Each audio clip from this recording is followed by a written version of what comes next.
And how's it going? And welcome to No Fun Allowed. Today, I am joined by a very special guest, James from JamesRPG Art. What's up?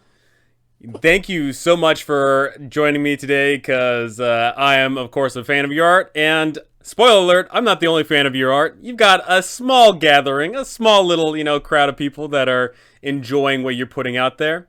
You are making this wonderful art for many of the 5th edition modules, and it is just a breath of fresh air. It allows for the game to really come to life, and it allows us to go ahead and slap that down and give our players some eye candy to sit there and enjoy. So thank you so very much for all the awesome stuff that you do. Yeah, man, you're welcome. I appreciate it. I mean, that's the goal for sure. Add some immersion. That's basically it. Yeah, so, I'm going to ask you a billion questions here, but I want to take it from the very beginning here. What inspired you to become an artist?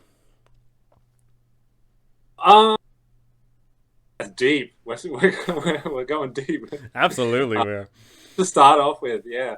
I mean, an artist. I mean, being an artist, I feel like is pretty broad, but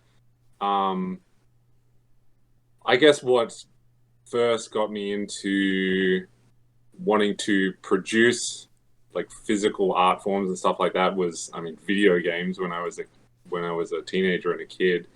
That's I'm sure that's the inspiration for a lot of people, playing lots and lots of video games and then wanting to make video games and stuff like that. And then that merges into, I mean, it starts there and just goes back and forth.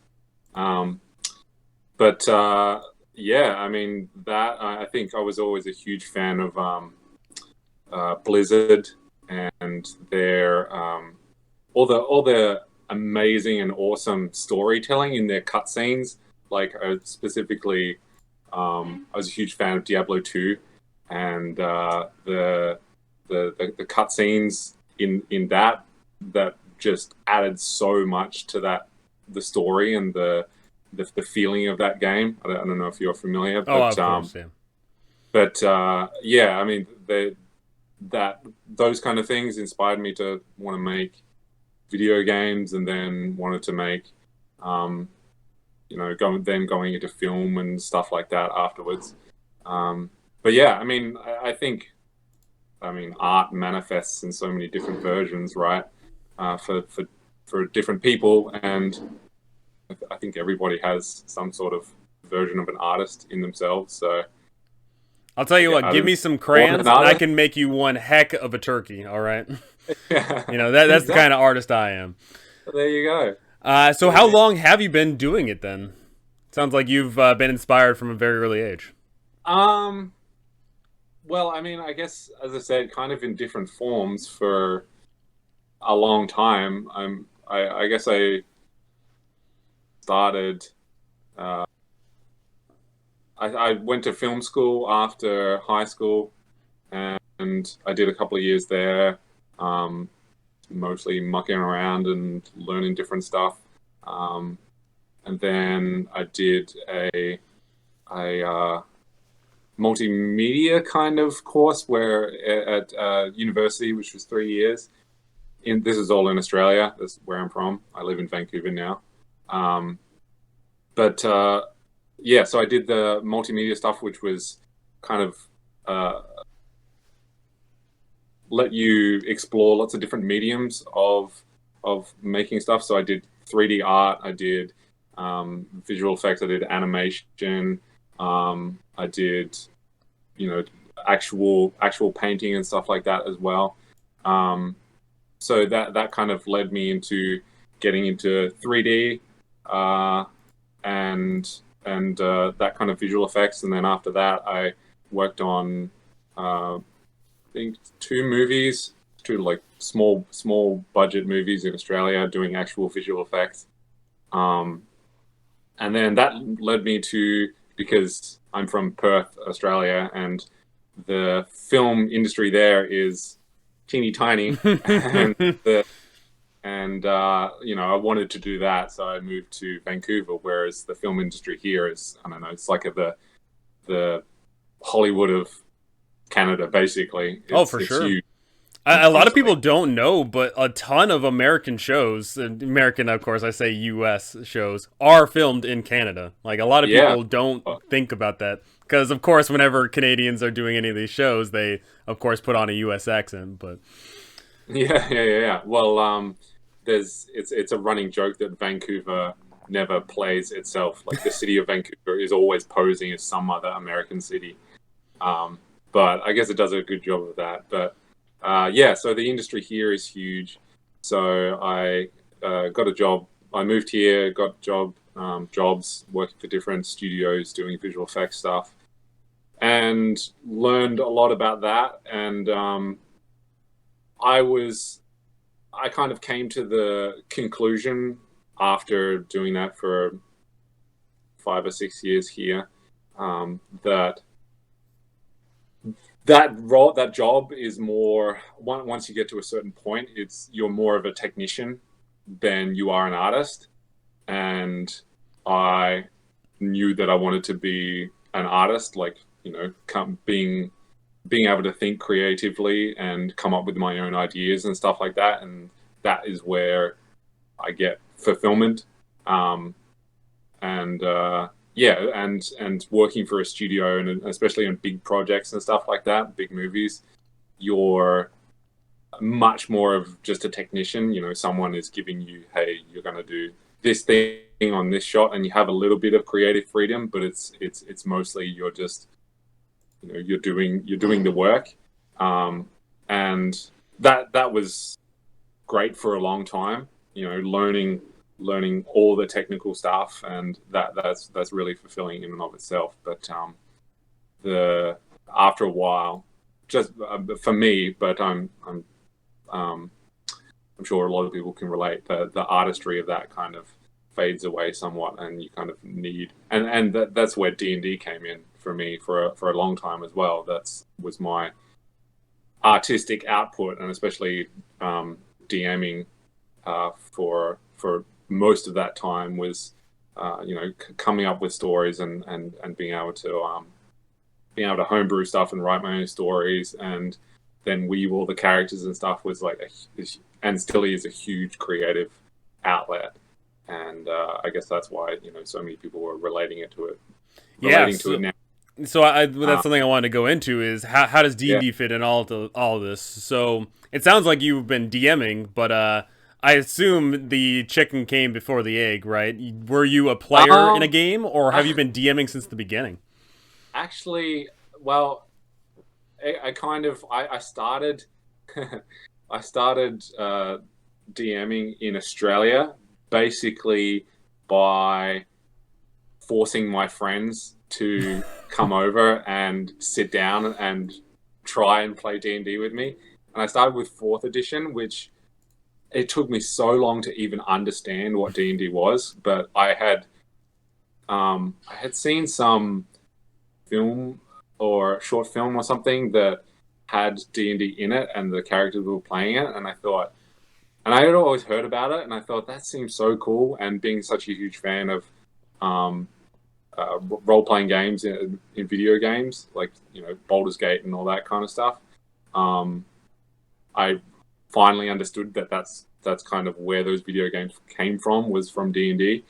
And being a huge nerd in general, and being into sword fighting and all this kind of stuff, I kind of just tried to read everything, and read all the rules, and study modules and stuff, and kind of get a gist of how the game works, and then forcing my friends to play with when I was, I don't know, 17 or 18 or something like that. And then that kind of worked. We were kind of able to play, but it's nothing like what my experience of it is now. But when I moved here, I had a friend who played in a group, and I basically begged to come along because I was so excited that someone was playing D&D and actually knew how to play. And this was, I don't know, I think just before fifth edition came out, or when fifth edition was coming out. Yeah. But yeah, so I joined that and was a player in that for a long time, and yeah, realized what running the game would be like, and being able to write your own story and create your own world and that kind of thing. So that was, that was a huge motivation for me to want to run it. And then, got encouragement from, I played in the same group, so we basically just switched roles, and I was able to ask the person who was running before for his advice and all that kind of stuff. So that was always very, very helpful. And then you just go from there. You get better at it. You understand how the dice, the table, and the characters, and how to put stuff together. I guess, and then that's kind of, Absolutely, been a huge fuel of motivation for all creative stuff. D&D is a very great creative outlet, and whether it is you pick up one of these modules and then convert it to your own, or you just go ahead and homebrew your own campaign, that certainly is a great way to go ahead and express whatever you want to put out there. And D&D just fits so well because depending on the group that you're running for, you can just go ahead and say they fight some monsters and go to the next room, fight some more monsters. Or it could be more of a story, an action octane adventure, or a drama or a mystery. Was there any sort of genre that you tried, pushing onto your players? I think kind of what you described, those two different styles or different styles, is kind of how it progresses. At the start, it's very much you're just trying to understand the rules, and you're just going room to room and learning how, all right, attack versus their AC. Oh, I have to do all this math and stuff, and it's so about the math and the dice rolling and all that kind of thing. And then as you play more, then it kind of, the game opens up so much, and all of the mechanics become so much less important, and then it becomes more about the story that you're trying to tell. And genre. I don't know. I've played. I guess I've gone through waves of that kind of stuff as well. Like I've played Call of Cthulhu stuff, which I really enjoy. That kind of cosmic horror, trying to make yourself feel scared as while you're role playing, or that's kind of part of the fun in that experience. It's like allowing yourself to try to put yourself and immerse yourself as much as possible in those characters. And then I've played, run some funhouse, silly D&D stuff, which is also super fun. And then I guess with my main group that I've played with for, 5 years or something, we try to keep it pretty dramatic, and I'm getting more, have recently, probably in the last 12 months, getting more into like political dramas and stuff like that, between, and especially if the longer you can play a campaign and the more you can flesh out the characters, and then the more those characters can become movers and shakers in the world and stuff like that, then it opens up a lot of different, like the character who is in charge of this whole group of people, or this entire area, can fight against an entire area. So like you can introduce a lot of politics into it, which is very interesting and adds a lot of drama, and spying on other people and all that kind of stuff. But yeah, it's mostly about character. For me, it's hugely about the character's development and character interaction and that kind of stuff. That's where I develop a lot of the drama from, I guess. So yeah, I don't know if there's one genre. Like most people, you kind of like everything, I guess, and try everything once at least. Absolutely. Yeah. That whole evolution of what we perceive to be our own talents and our own desires and all that does influence the game. D&D first started off as just, you go to one room, kill the monsters, you go to the next room, kill the monsters. But nowadays, people wouldn't even consider playing that style anymore. Nowadays, it is more about these big elaborate campaigns and these massive epic stories and this player intrigue and player investment in the world and all that. it is nice to see that progression. And that really influences us in our everyday lives, and of course influences Wizards of the Coast.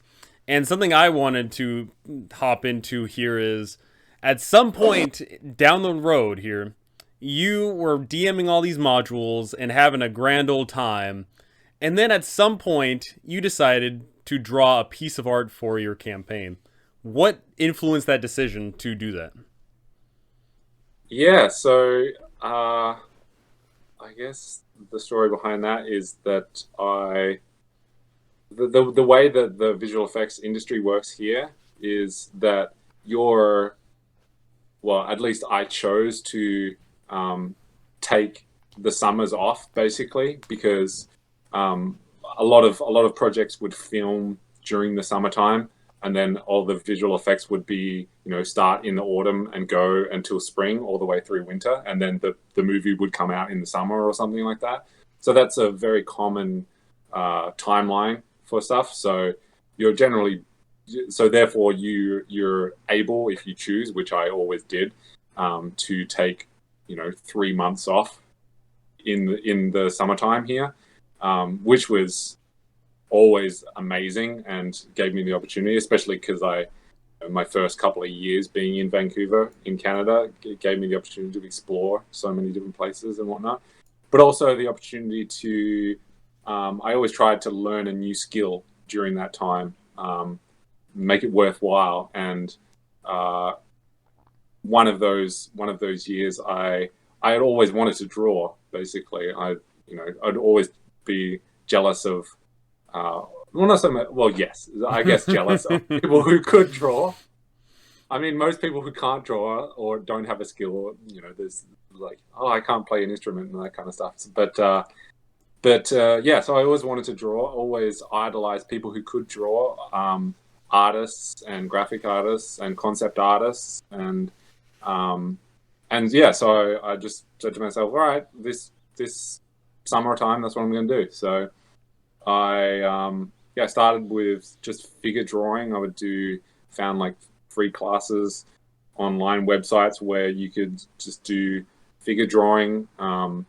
They just flash up a figure for 10 seconds. You have to draw a figure in 10 seconds, and then one for 30 seconds, and then one for 5 minutes and stuff like that. So yeah, I committed to doing like just half an hour class every day.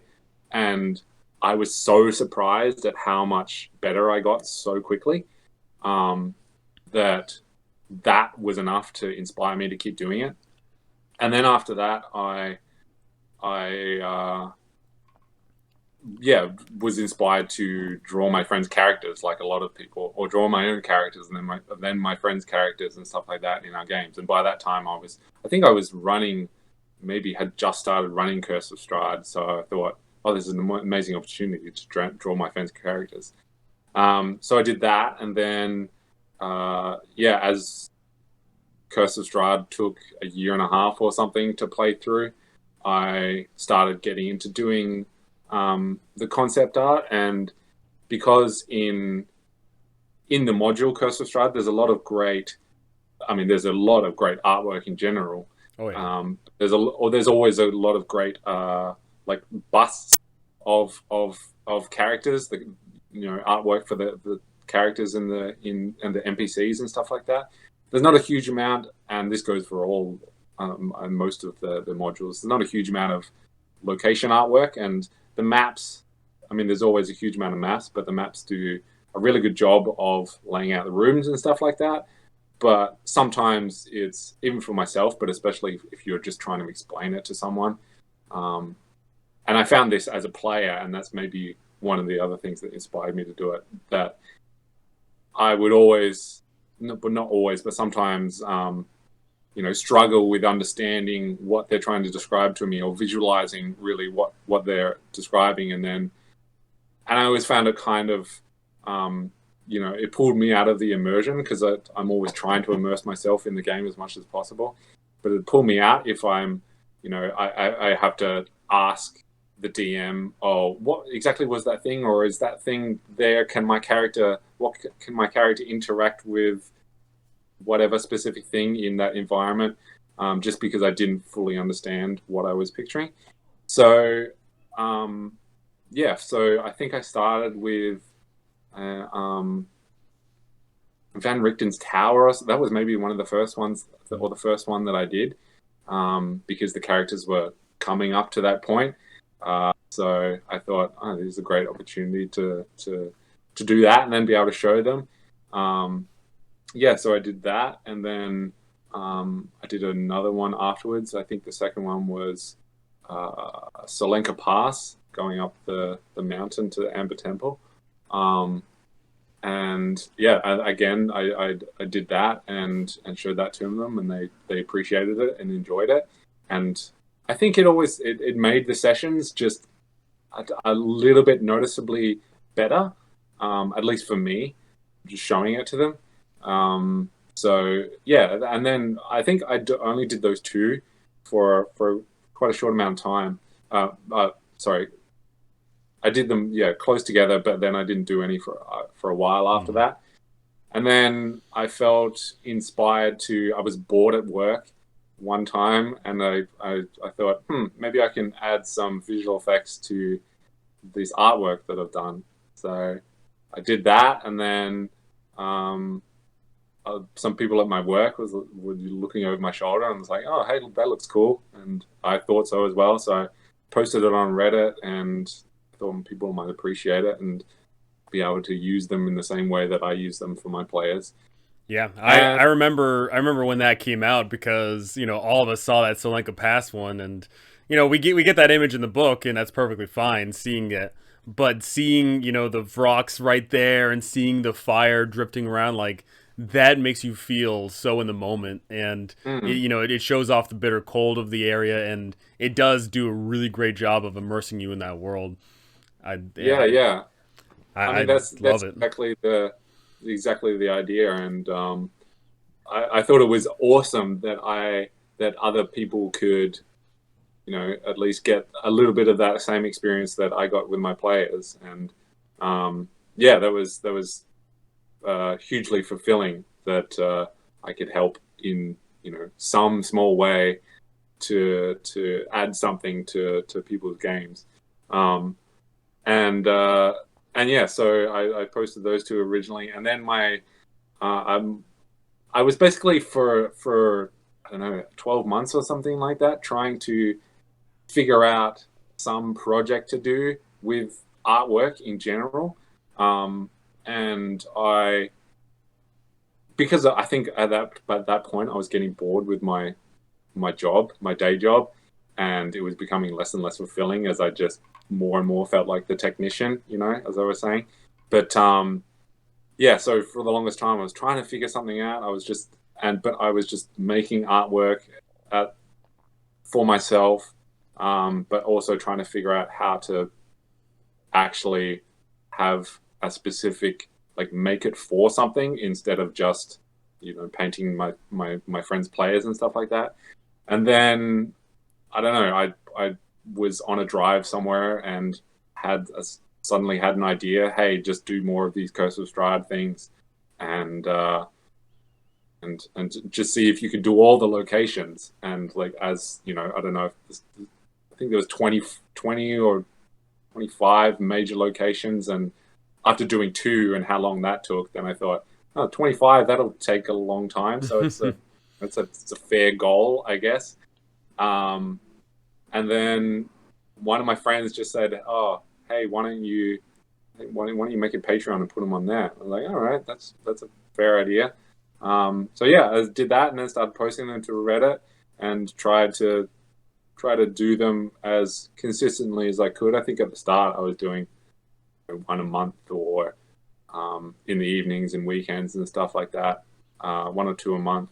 And then yeah, it kind of just, as people seem to be able to use them and get some enjoyment out of them, and they seem to add something to people's games, and that was, um, a big motivation to try to be consistent with it and try to keep going and try to get to the end goal of finishing all the Curse of Strahd, which I did after a while.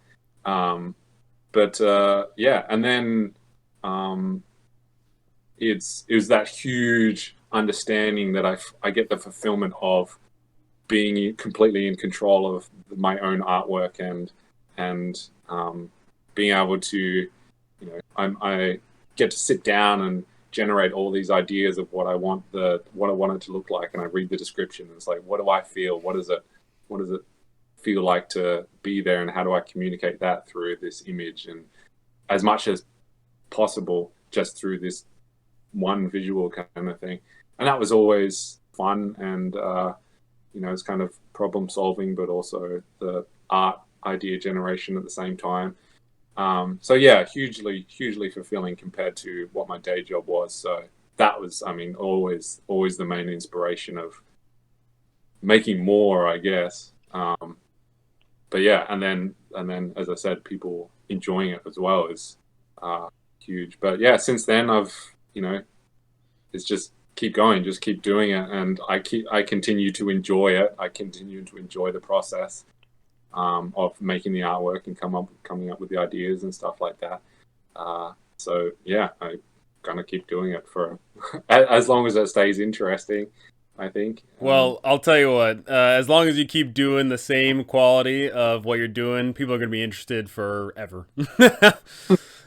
So you mentioned that you put yourself on a time limit there of a month each. Does it actually take you a full month to do any of these art pieces, or do you just give yourself a generous amount of room and then you start working on Yeah. another one? I mean, at the start, as I said, I was still working minimum 40 hours, and then in the visual effects industry, it's common to do overtime. So yeah, it would take me a month of doing it, one or two evenings a week and one weekend day or something like that. And then eventually I was able to, as I got better at, I was able to speed up the process. So I was able to move into, doing 2 a month, and then I really pushed it as I was trying to, do as much as possible. I maybe did 3 a month for a couple of months while I was still working my day job. But yeah, and then it got to the point where after, I don't know, a year and a half of doing it, that I thought, hey, my Patreon is doing okay. I might be able to quit this damn job after a while. So that became a huge motivation, being that making the artwork for myself and these people is massively fulfilling, and my job just keeps getting more and more tiresome. So yeah, it became a huge motivation to spend as many evenings and weekends as possible doing it. And then I was able to get like a teaching job for a short period of time at the beginning of last year. So I quit my job in March of last year, 2020, a week before the shutdown. And everyone had to go home anyway. So I was so lucky in that.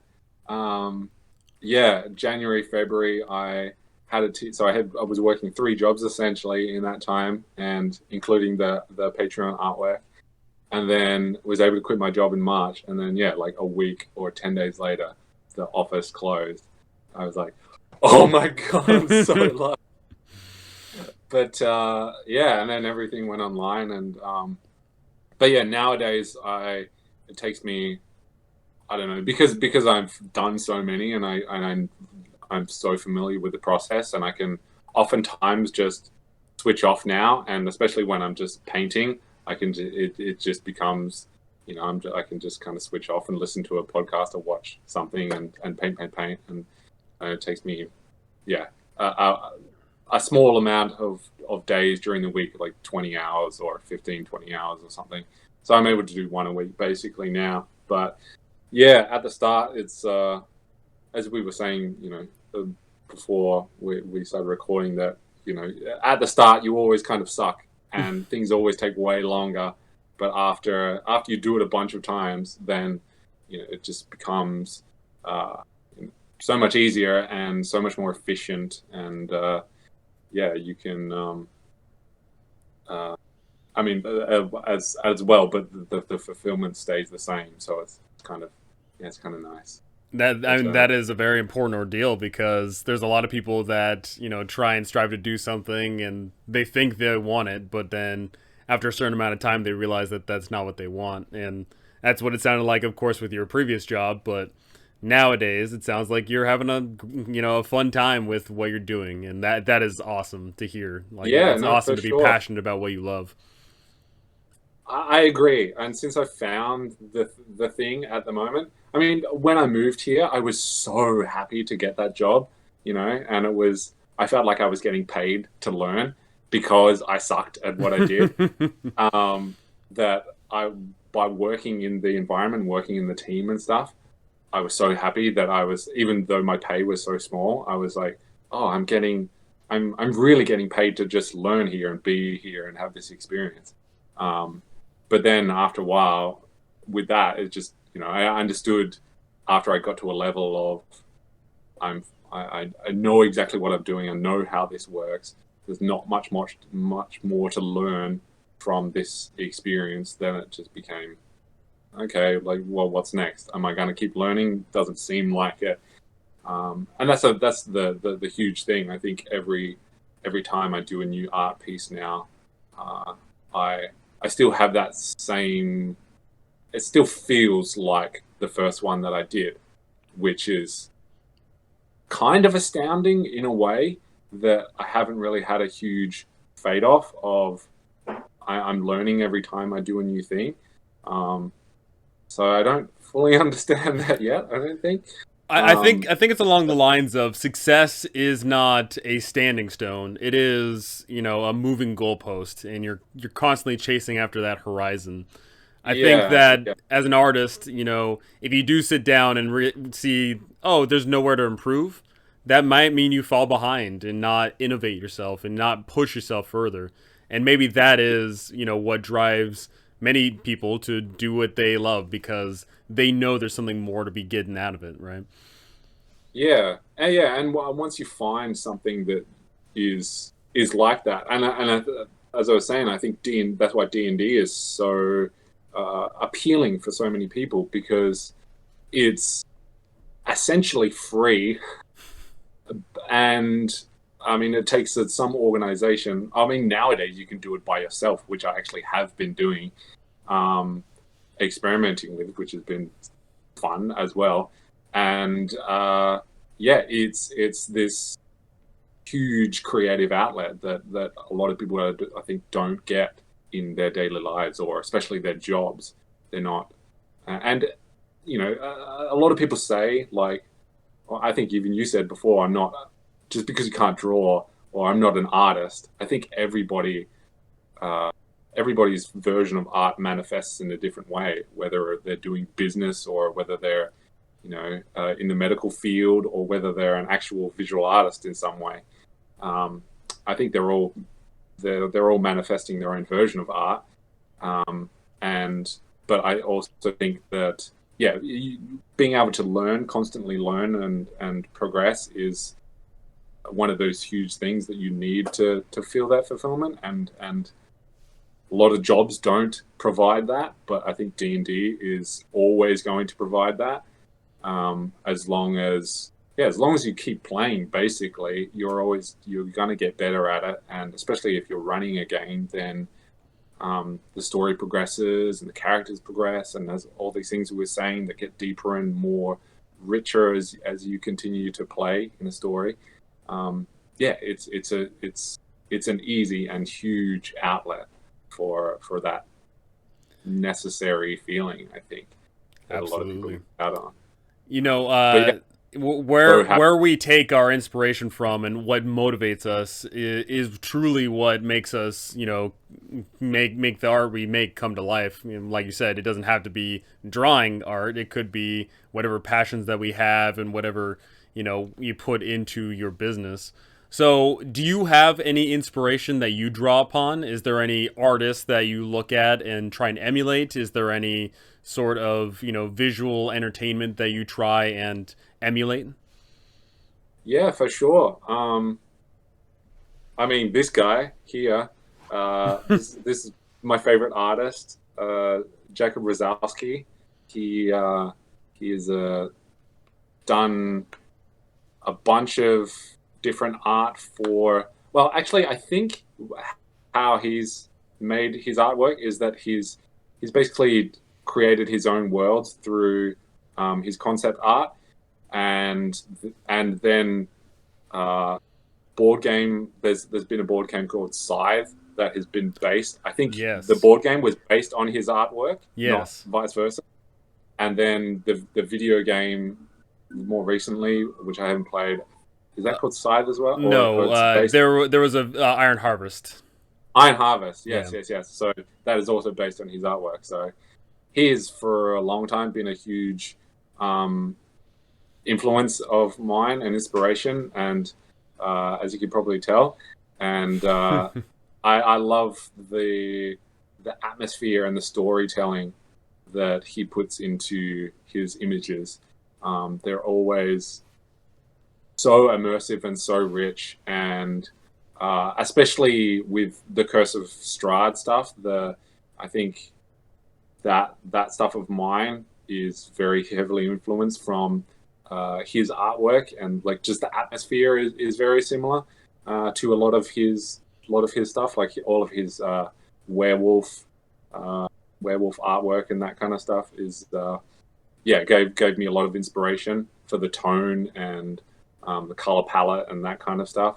Um, so that's one thing, and then uh, being in being living in Vancouver is has I try to use that as an inspiration as much as I can, being that the outdoors here, the mountains and the forests, and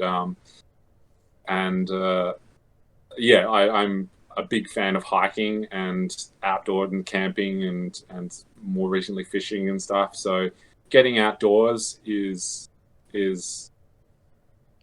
a huge necessity for me, and going on hikes and in the forest and stuff like that. And every time I'm out in the forest, I try to look around as much as possible and take in the environment and appreciate being out there for one, but at the same time immerse myself in the experience of being outdoors, because I mean that's a huge amount of what I'm trying to do in my artwork, but also a lot of the settings of D&D are there's a huge amount of wilderness stuff. You know, in Curse of Strahd, being going through the forests and stuff like that, being able to describe those different things and being able to emote those different feelings for the players or through my artwork is having the experience yourself is always a huge inspiration and something that you can draw from. So as much as possible, I try for that to be my inspiration, not so much um, uh, other mediums of artwork, but at the same time, I just do appreciate like this guy and other artists in general. Um, but yeah, I think like for most people, getting outside your house is where you're going to get a lot of artistic inspiration from in general. I'll tell you what, if you want some inspiration on fire, you should come over to my house because I can walk 5 feet and there's a forest fire right there. Living in California does that to you. Oh my So god, yeah.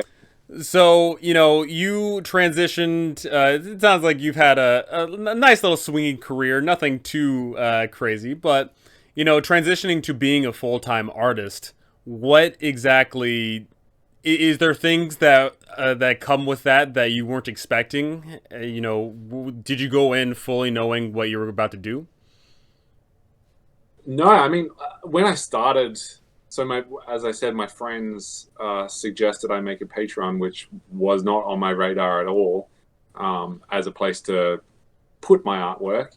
Um, uh, I had no expectations, as I started it because I was trying to find a creative outlet, basically, because as I said, I felt like I didn't have one through my day job, and I was trying to find a project to do. And when I found something that got a little bit of the positive feedback from when I posted my stuff, that became a little glimmer of something that could become something. And I really enjoyed doing it. So yeah, that was basically all that I started with, is that, oh, hey, I like doing this thing, and these couple of people seem to appreciate it. I'm going to do more of it because I liked doing it in the first place. So yeah, I had no expectations of what I was trying to do, but at the same time, in trying to set up my Patreon and that kind of stuff, I was looking at other similar artists who were already on there, and uh, trying not to make it a focus, but realizing that people are sustaining themselves, and some of them hugely sustaining themselves through Patreon, is a shock to the system, especially when most people, and myself for sure before I started this, are still in the headspace of, the way I sustain myself is I get a job at some place, wherever it is. It's for a company or for another person, and I work for that person and they pay me. And then that's how I sustain myself. And most people don't consider starting their own business, or maybe they do, but it seems so daunting, and like, where the hell do I even start? And yeah, entrepreneurship is it's a difficult road for sure, and it's so confusing unless you go to business school or any of that stuff. But what do you do? Where do you start? And then when I start to realize, as more people subscribe to my stuff and start to appreciate it more, and more people find it, that crowdsourcing is, wow, it's this new way of basically having a job, and seeing that as a potential was kind of mind blowing for sure. And it's kind of like shifts your perspective of how everything works, and how you can get by, I guess. But then, yeah, one of the things that I really did have to struggle with was remembering why I started in the first place. Because as I progressed, and over the first 6 months, 12 months or something, quite a few times I really struggled with getting caught up in, oh my god, this could be my new job, because I'm making a little bit of money from it, and I got to get these numbers up. I got because I want to quit my job, then I got to make this thing a thing, and I got to focus so much on it, and I obsess over the numbers and how many subscribers I have and all this kind of stuff. And it felt like for the first 12 months, every 3 months or so, I would have to really talk to myself and talk myself down, and say, all right, why are you even doing this? What is the reason? And just remember, you actually like doing this. You actually like this art. You actually like the process and enjoy it, and you get fulfillment out of it, and all these things. And that's all that should matter. All this external stuff, as much as possible, of course it matters and is important, because it can lead to me quitting my job. But at the same time, it's really not helpful in the process of getting there, obsessing over it, or even really thinking about it that much. And it kind of just gets in the way a lot of the time, or got in the way a lot of the time. And yeah, that's, as I said, that's something I struggled with for quite a while, at least 12 months, maybe more, maybe a year and a half, the first little while. And yeah, constantly having to remind myself, hey, just relax, just do this because you're enjoying it. You're continuing to enjoy it. If you stop enjoying it, then do something else. And that's a huge lesson that I learned, and I think I've mostly got over that now. And maybe because I was able to quit my job, and now the pressure's off, that I can just have this fulfilling thing that I can work on every day and set my own schedule and all that kind of amazing stuff, that I'm so lucky for and so appreciative of. But yeah, it's definitely not expecting that. And I think I've talked to another friend of mine who's wanting to start a YouTube or start producing videos and stuff. And the way he has talked about it is, I think that is the thing that has stopped him and probably a lot of people, is that I made one video or two videos and I didn't get the response that I was hoping for or expecting. And that kind of kills all my motivation to do any more. And I think no matter what, you just you have to do it for yourself. That's basically all it comes down to. And if anybody sees it or nobody sees it, shouldn't, as much as possible, you have to make that not matter, because if you're enjoying it, then just do it because you like it and it's fulfilling. And yeah, I think again that's why D&D is so huge, because the only thing you get out of it is the relationship with your friends and having that creative outlet. And yeah, I mean, other than that, I didn't expect to. Well, I hoped to be able to quit my job, but I didn't expect it really. But yeah, I don't. Again, I don't know where it's going. As you said, I hope people continue to enjoy it. Which, I mean, I don't expect to stop. But yeah, I'm just gonna keep doing it as long as I enjoy it, and make that the only thing that matters, really, as much as possible.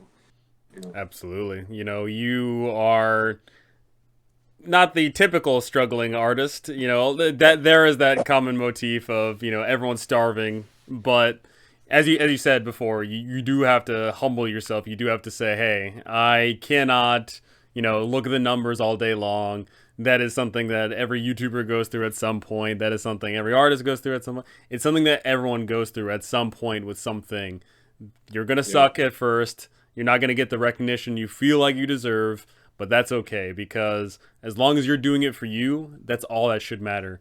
And if you're doing something that enough people are paying attention to, then it could possibly pan out. Yeah, I mean, yeah, go. keep going is basically the only thing. If you enjoy it, keep doing it, and then who knows really what could happen. I mean, I think I've talked to a couple of people about this, is that if you're genuine about you're doing, and if you're doing it because you enjoy it, then I think what you're creating is genuine, and in a way that just comes across with what you do, and in a way that I don't think you can put your finger on, but people recognize it, and that's what makes whatever artwork that you're making or whatever you're creating relatable, and people understand it and can appreciate it, is because if they see someone who is genuinely enjoying what they're making or what they're doing, then yeah, people want to get on board with that feeling, because as I said, it's something that everybody is striving for, and I think everybody needs. But yeah, it is hugely important. And if you're doing it for the reason of trying to get followers, or trying to get trying to get some recognition, or those external factors, then that comes across as well. And that's when people say, "Oh, that person seems phony" for some reason, Trying to chase that clout, or trying to copy, that other person. It definitely comes off. You see a lot of these people trying to become the next big thing, or comparing themselves to other people, and that is just unhealthy. Trying to compare yourself to other people, it doesn't quite work. Because for example, being on YouTube, trying to compare yourself to another YouTuber, they do different things. They got lucky, maybe you got unlucky. There's a lot of these factors, and It's not good. You should just do whatever the heck you want to and not give a damn about those little numbers on the side. Yeah, it's as I said, it's really difficult not to. Don't get me wrong. Oh yeah. It's hard not to do that. But as I said, I multiple times over a 12-month span or a year and a half or something, I had to have a talk with yourself, saying you understand what is going on up here with all this stuff that you're obsessing over. It's not healthy, and it's kind of getting in the way of the actual thing that you're searching for, which is, for me, artistic fulfillment. But yeah, it's a killer for sure. A killer of motivation, a killer of inspiration, and just being genuine to yourself and doing your own thing. It's dangerous, but you can for sure get over it. You just have to keep reminding yourself what really is important. And I think something really important is surrounding yourself with people that humble you. Stick around with Yeah. those day ones. The people that are gonna give it to you straight, and the people are gonna have your back no matter what you do. And those people are gonna get you through those times. You mentioned you talking to yourself. Some people can talk themselves up, but more often than not, people talk themselves down. And Yeah. having those people by your side is really gonna help out. And speaking of those people that are talking you through things, we mentioned this a little bit before, but you creating this art, is it liberating creating what you want whenever you want? Or do you feel like you need some sort of structure, and do you need people to give you direction in order to produce the art that you do? Well, firstly, it's hugely liberating, as I think I've kind of communicated already. It's everything. To me, it's everything to be able to not take notes from people for you. I'm so over taking notes and direction from my superiors or supervisors or whatever. People telling me to, hey, change this thing, change these few pixels, change this that over there. I'm so over that. And yeah, being able to just make the thing once and I say it's finished, I can move on to the next thing. And that's another huge thing about actually finishing what you're producing. And because a lot of people don't do that as well, they start something and then they get halfway through it or whatever and they start to dislike it. And especially if you're just starting, then all those thoughts come in. This oh, this is not what I had in my head. I suck. All these things, and I'm just gonna give up on this one or whatever. But actually finishing the thing, even if you do think it sucks, then just learn from what you don't like about it, and because I think that is huge as well. And I still have that pretty often. Is that I'll finish a piece of artwork and even if I post it and everyone's like, "Oh, this is great, amazing," and blah blah blah, whatever. There's so many parts of me that's saying that was not enjoyable while I was doing it because I wasn't relating to the image that I was making in some way. It kind of just felt more like a chore to paint and stuff. But also sometimes I hate the lighting that I did, or I hate this, or it's there's not enough going on, or there's too boring. There's not enough story. I could have added stuff here and there and whatnot. But the fact that especially now, I do one a week, and I get to finish it and I get to move on to a new thing. It's always so refreshing to be able to, oh, I'm starting again. I'm starting anew. So that's always amazing. But yeah, being able to be able to make whatever I want, and it's all my ideas. That's priceless, basically. But having a structure as well, I do like. I'm not just making all different types of artwork. I am making one specific thing, which is location artwork, and so having that structure is good. for sure. And more so recently, I've branched out into doing more generic locations, like not stuff from published adventures, coming up with my own stuff, which has been interesting and a different kind of challenge. But also having the structure of, like you're doing guides for the published adventures and stuff like that, not stuff about your own homebrews, or maybe you are, but mostly about what's already published. But it's good. It's nice having that structure to work around of this thing is already written. I don't have to come up with all the ideas. I just get to visualize what I think this looks like from this, couple of sentence description and this map or whatever. Or sometimes if I'm working with someone else, just a map and there's no description. So I have even more freedom then. So I think you definitely need, for sure, some kind of structure to work within, some sort of borders to whatever you're producing, because then it kind of gives you a path, gives you a direction to work down, and then you can be as creative as you want within that thing. I think both of those things for sure. Absolutely. So of course you start off with the Curse of Strahd, and you've done an incredible dub with that, but you are now moving on to other modules. You have done some for TOA, you've done some for Rime of the Frost Maiden, and you're doing more and more for all these other ones. You're splashing all over the place here.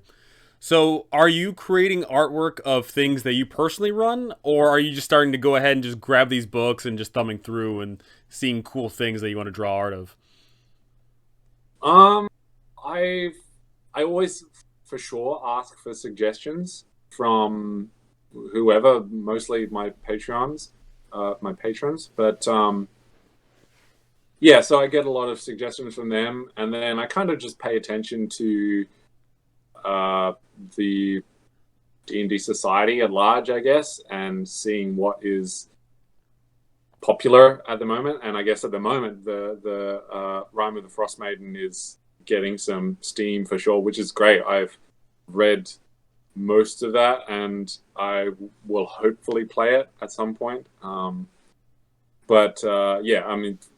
sure, Curse of Strahd has by far the biggest following, I would say, of any of the published adventures. But my goal at the start was to finish that, all the major locations, which I did, and then after that, I kind of, I wouldn't say I got sick of doing misty and foggy and dark, that kind of genre, but branching out into somewhat different tone, I guess, at least images or locations was kind of nice. So having the sun poke through, doing a sunny sky, something as small as that was kind of nice.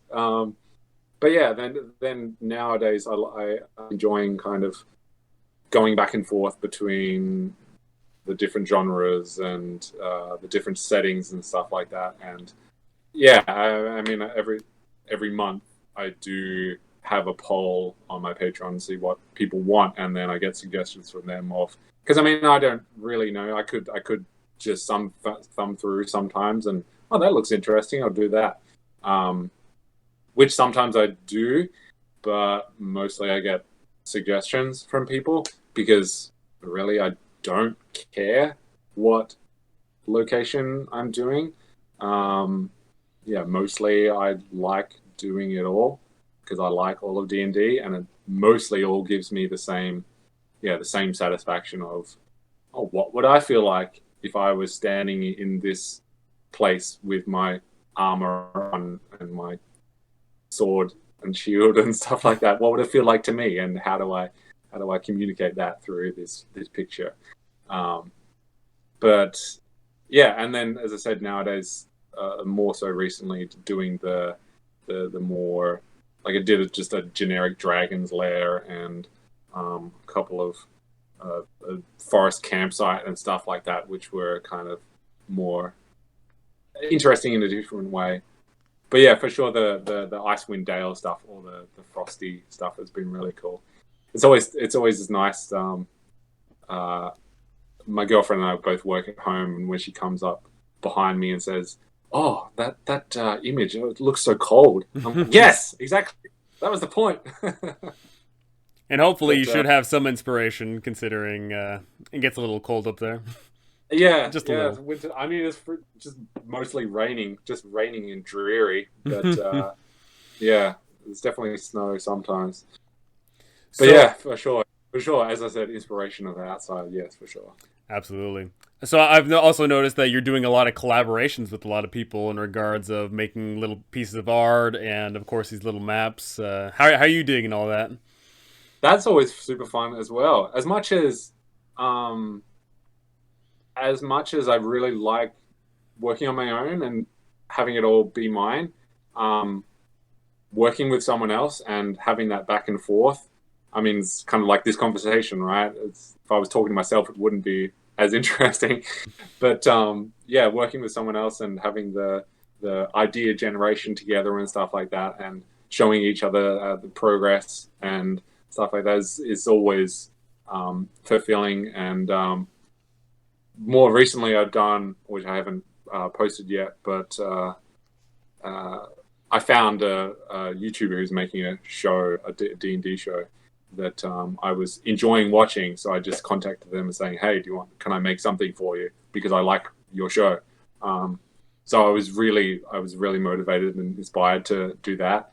Um, and yeah, so that always kind of gives another level of another dynamic um, uh, of inspiring me to actually sit down and do it all day or for at least a couple of hours or whatever. Um, but yeah, so as I don't know, once a month or so, I try to work with someone else because it just mixes it up a little bit for sure. But yeah, just doing your own thing and being in your own little bubble can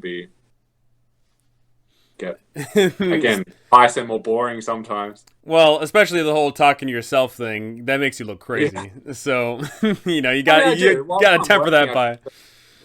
I try to talk to myself and like I'm GMing while I'm painting and stuff for sure. So, yeah, you are putting out this incredible artwork, and by the way, put out more TOA stuff. That's my favorite module. More TOA. Okay. I demand it. Well, I suggest any Absolutely. specific one. So what is next for you in regards of, do you see yourself just going through this humongous catalog of 5e modules?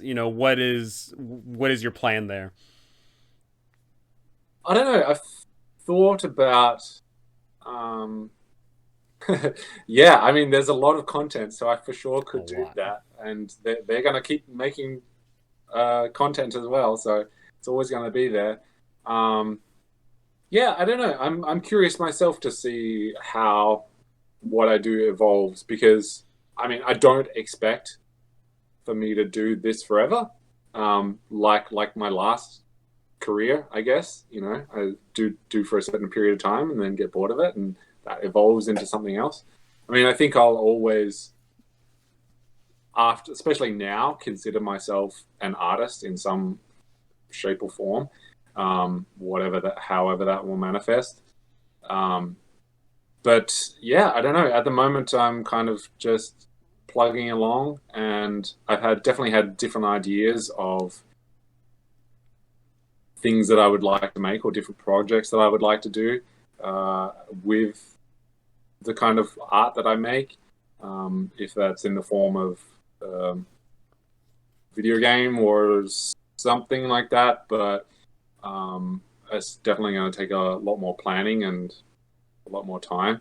Um, but yeah, as I said, a huge thing that is mixes it up and is fulfilling for me is doing stuff like this, talking to people like you, and having these opportunities of people contacting me now and saying, "Oh, do you want to work together?" or whatnot, which I didn't have before. And now that enough people have seen my stuff yeah, it's all these opportunities are coming up. So who knows what will be in the future with that kind of thing, if something will come to me or if I will create my own thing. But I'm definitely um, I I'm kind of in the mindset at some point of preemptively not getting bored, because again, if I keep doing the same thing, then I'm sure I'll just get bored after a while. Who knows how long that would be, a month or 10 years. But yeah, I don't want to get to that point. So continue to do something new and keep it fresh is, yeah, I mean, inevitable. I think if you just keep doing it, you're going to evolve in some way. So Absolutely. um, You know, yeah, I love me some Call of Cthulhu, so some Call of Cthulhu art would be pretty awesome, I think. yeah, for sure. That's, I mean, I've thought about that as well. So, yeah, I mean, I don't really follow what, I don't even know what company makes that game, but what Chaosium. if, okay, so whatever they're producing that is new or something like that. But, I mean, yeah, I'm a huge fan of, the board game Eldritch Horror and stuff like that. So, and yeah, I love all the artwork that they've made for the board games and all the card games and stuff like that. So, I'm willing yeah, to that would be I'm willing to definitely bet something if you keep on doing what you're doing, some major company's gonna look at you and nab you up real quick. I'm willing to bet. different. Well, I mean, that's the thing. I don't know. I don't know if I want to work for a major company Oh. because they might tell me what to do. Well, then, as soon as they approach you, you say, "All right, stop. You give me money. Yeah. I make something awesome, and you take it." That's it. Yeah. So, I don't. Anymore. yeah, I mean, I'll tell you what. If I opened up a fifth edition module and I saw your art in it, I'd be pretty stoked, and I know everyone Yeah. else would be. So you know, of course, the 5e catalog is, I want to say it's 14 modules, 15 modules, something like that. So you got a decent sized Is it pool really? to work with. Yeah, Wow. yeah. You've Wow. if you're gonna work through the whole catalog, you're gonna be working for a hot minute. Let me tell you. Does that include like the player's handbook and the dungeon master's No, guide? Or no. just oh wow. Yeah, it's pretty big. Yeah. And you know the nice thing about it is every single one of them does take place in different regions, so they all have their different Yeah. art styles and Yeah. different feels. But Different something I wanted to ask is, would you ever even consider opening up some of the older editions modules? Because D&D, of course, you know the 5e module is semi big, but if you look back to other, you know, you start off in 4th edition. 4th edition has plenty of modules in it too, right? So has that ever crossed your mind of looking at some old stuff? I mean, not exactly, but mostly because I haven't played any of that really. Okay. And because 5th edition is, I think even in a lot of people's who have played maybe since Advanced Dungeons and Dragons, nowadays it's maybe the best edition that has been made in a lot of people's opinions, I would say, or the opinions that I've heard. And I don't have that opinion because I haven't played the other ones. And with 4th edition, I didn't know what I was doing, so I can't really even compare them. But yeah, because 5th edition is so effective and people can get into it, and the modules, I mean, a lot of the modules in 5th edition, like Curse of Strahd, is from the 2nd edition something, Ravenloft. I don't know how long that's been around, and Princess of the Apocalypse was from some other older edition, and Ghosts of Saltmarsh was based on old stuff as well. So I think they kind of, I mean, they're in like the superhero thing of rebooting all their old stuff, which is cool, which is fine. I mean, they're basically just new stories in old settings, old locations. So yeah, I don't know. I mean, if there was something that particularly stood out to me, I mean, I thought about what is the setting? I read a couple of novels in it last year. Dragonlance? Like the desert setting. Dark Sun. Yeah. That would always interest me because, I mean, unless 5th edition made something set in Dark Sun, which would be awesome, because reading the novels was really cool and a completely different feeling and tone and how the magic works and all that kind of stuff was really cool. And yeah, I haven't done a huge amount of desert stuff, so maybe that, but I don't know. I would love them to just write something set in Dark Sun because I kind of liked Dark Sun. You and every other person. Yeah.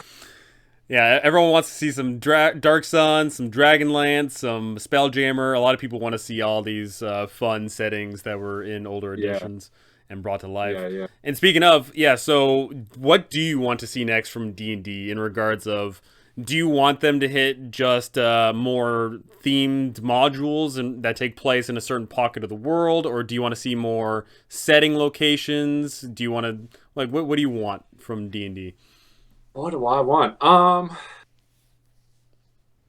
don't know. Actually, I mean, uh, to be completely honest, I haven't actually played. Right, I haven't played D&D in actually a couple of years. I've played the most recently. I've been playing Adventures in Middle Earth, so Lord of the Rings setting, um, which has been amazing. And I've actually used uh, Matt Colville's. I don't know if you're familiar. Oh, yes. His his Strongholds and Followers rule set, and I found that really helpful in, as I was saying, the characters in the Lord of the Rings setting that I was playing, um, fleshing out those characters and giving them strongholds and followers and making them movers and shakers in the world, and that allowed me to introduce all the politics stuff. So I found that his rule set really interesting. Um, as far as the wizards, as I said, I rhyme with the Frostman, and I would like to play at some point. I've only played Curse of Strahd, Princes of the Apocalypse. Uh, that's, that's it. And my friend homebrewed post Princes of the Apocalypse game. Um, but yeah, so I don't know. Dark Sun, as I said, would be cool. But as I was kind of alluding to at the start, we were that as the more you play, the mechanics become less and less important. So therefore, the actual the game that you're playing around, the mechanics become way less important. And I've played role playing games that are a mishmash of different games put together that we kind of just, because the whole point, what I get out of it is telling a good story. So really, it doesn't matter what game you're playing within, whether it's D&D, whether it's Call of Cthulhu or Lord of the Rings or some other sci-fi or something. I've played Star Wars game as well. So yeah, they're all kind of just a vehicle for telling the story, you know. So I mean, that's the main thing. I think that's why people relate to Curse of Strahd, because it's such an interesting story and there's so many cool parts of it, and all the little chapters are kind of have their own dynamics and interesting stuff. And yeah, the setting and the feeling of that is relates to so many people. So yeah, just keep telling good stories and interesting stories and innovative things and yeah, bringing up different themes and stuff like that. I think yeah, the mechanics, as I said, don't matter so much to me unless it's something like Matt Colville, which is I hadn't really seen before, but new spells and new classes and stuff like that doesn't really doesn't give me that much because it doesn't mean that much. But uh, yeah, so I don't know. Yeah, good stories. Basically, it's what it comes down to, I guess. Yeah, I think whenever we think about the games that we played months or years down the line, we don't think about, oh, I used this one certain ability. You more think about, Yeah, the fun role playing element of it, how you interacted with the other people at the table, and you don't think about, and maybe you do think about rolling a nat 20 or whatever, but you don't think about rolling the dice too much, right? yeah, yeah, It's for more sure. I mean, about I've played whole the game. sessions without hardly rolling the dice at all, Yeah. and they're sometimes the best sessions because it's as I said, as D&D to me is about the creative outlet of telling a story and hanging around with my friends and you know creating the relationships between the characters and our own personal relationships as well. So however that manifests or whatever the vehicle is for that, then it doesn't matter really. Absolutely. You know, D&D means so many different things to so many different people. Some people, like we previously mentioned, think about the hack and slash. Some people think about the dramatic storytelling, the political intrigue, whatever else. But at the end of the day, you can do whatever the frick you want with it. And I promise you, if you use JamesRPG Art, you can tell a far better story. I think that is going to wrap it up for today here. You know, thank you so much for coming on. It was a pleasure talking to you about the thing that you are clearly so passionate about. And Yeah, me too. obviously, you have only 1,450 some odd patrons as of right this second. Only, right? So you're obviously there's some people that dig what you're doing as well. I can't wait. Numbers don't matter. Numbers don't matter, but it is a good reflection to see, you know, hey, you know, at least if at least like 2 people are consuming your own media, then that's okay, right? Yeah, a group of people appreciate it, and I appreciate that hugely. So yeah. And it's been yeah. I certainly can't wait to see what comes out of you next. And once again, more TOA, my favorite module. yeah, man, for sure. Yeah, so that is gonna do it here. Is there anything you want to plug? Anything you wanna say about the future to come? No, I mean, if people are interested, check out my Instagram and Patreon and YouTube, all JamesRPG Art. And yeah, if hopefully people can check it out, and if it seems interesting, hopefully it's usable for different people. That's about it. Yeah. Alrighty. I appreciate being able to talk about art for so long. Yeah, I mean, I'll tell you what, we could go on for like 5 hours, but I think at that point it would people would start, you know, drowsing. So yeah. Absolutely. Thank you so very much. That is going to do it for this one. So thank you again for listening. Thank you to all the people that were listening. And I can't wait to see what I get up to next. I can't wait to see what you get up to next. So that's going to do it here. Thank you so much for listening, and goodbye.